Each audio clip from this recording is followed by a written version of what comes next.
வணக்கம் மக்களே, welcome to சில்லியன்ஸ் YouTube channel. நான் உங்கள் பரத். இன்னைக்கு நம்ம பார்க்க போறது கோட் படத்தோட ட்ரெய்லர் தான். ஆரம்பிக்கலாமா? ஃபர்ஸ்ட் ஆஃப் ஆல் ட்ரெய்லர் நம்ம பார்க்கும்போது நம்ம மனநிலை எப்படி இருந்துச்சுன்னா, ஐயோ படம் நல்லா இருக்குமான்னு தெரியல, ஐயோ இந்த ட்ரெய்லர் நல்லா இருக்குமான்னு தெரியலையே, ஐயோ இந்த சாங்ஸ் எல்லாம் வேற நல்லா இருந்துச்சு, எப்படி இருக்க போகுதுன்னு தெரியலையே அப்படி இந்த பயத்தோட பதத்தோட தான் பார்த்தேன். எப்பவுமே ஒரு விஜய் என்ன பண்ணா நமக்கு வந்து ஒரு எக்ஸ்பெக்டேஷன் இருக்கும். இல்லை இந்த பாட்டு நல்லா ரிலீஸ் ஆகி அந்த பாட்டு நல்லா ஹிட் ஆகி இந்த போஸ்டர் நல்லா ஹிட் ஆகி நமக்கு வந்து ஒரு எக்ஸ்பெக்டேஷனோட இருப்போம். ஆனால் இந்த படத்துக்கு வந்து எனக்கு எக்ஸ்பெக்டேஷனே இல்லை, சொதப்பாமல் இருந்தால் போதும் அப்படின்ற மாதிரி நான் இருந்தேன்.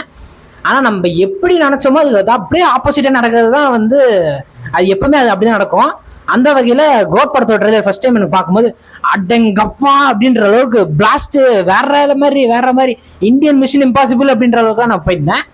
ஆனால் இந்த ஒரு சில இடத்துல வந்து எனக்கு எப்படி தோணுச்சுன்னா, இந்த டிஏஜிங் பண்ணியிருந்தாங்களே அந்த இடம் மட்டும் என்னடா பண்ணி வச்சிருக்கீங்க, ஐயோ இது எப்படி ஆகும் போது தெரியலையே அப்படின்ற அளவுக்கு கொஞ்சம் ஒரு பயம் வருது. பிகாஸ் அந்த கொஞ்சம் இந்த சின்ன ஸ்க்ரீனில் பார்க்கும்போதே வந்து அந்த வாய் கொஞ்சம் அசை, அது நான் பண்ணுறேன் அப்படின்றது கூட பண்ணுறேன் அப்படின்ற மாதிரி இந்த வாய் அசையில, அது மட்டும் கொஞ்சம் நல்லா பெரிய ஸ்க்ரீனில் பார்த்துக்கோங்க. ஒன்றும் இல்லை, இந்த படத்தை இந்த ட்ரெய்லரில் இருக்க அதே மாதிரி இந்த அவ்வளோ சாட்டிஸ்ஃபேக்ஷன் கொடுத்தது நீங்கள் அப்படியே பெரிய ஸ்க்ரீனில் கொடுத்தீங்கன்னா நீங்கள் தான் டேரக்டர் ஆஃப் த இயர், நீங்கள் தான் உங்களுக்கு ஹேட்ஸ் ஆஃப்ன்ற அளவுக்கு போகுது. அதே மாதிரி நீங்கள் கொண்டு வந்துருங்க, அது மட்டும் போதும், அது மட்டும் தவற விட்றாதீங்க. அதே மாதிரி தமிழ்லையும் ஹிந்திலையும் வந்து ரெண்டு எண்டிங் இருக்கு. தமிழ்ல வந்து அவர் மணி அடிச்சு மருதமலை மாமணியே முருகையா அப்படின்னு சொல்லிட்டு இப்படி சொல்லிட்டு இருப்பாப்ல. அதே ஹிந்தியில பாத்தீங்கன்னா மிஷன் இம்பாசிபிளோட அந்த பிஜிஎம் வந்து ஹம்மிங் பண்ணிட்டு ஜெயராஜ் வந்து அவர் வந்து அந்த சிஸ்டம்ல பார்த்துட்டு அவங்க இன்ஸ்ட்ரக்ஷன் கொடுக்குற மாதிரி இருக்கு.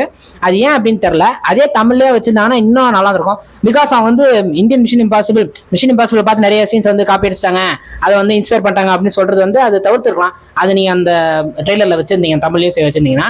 இது ஏன்னு தெரியல. மற்றபடி ட்ரெய்லர் வந்து பிளாஸ்ட் தரம் மேக்ஸ் அப்படின்னு சொல்லலாம். மீண்டும் உங்களை அடுத்த வீடியோ சந்திக்க வர உங்களிடம் இருந்து விடைபெறுவது உங்கள் பரத். Tata, bye bye.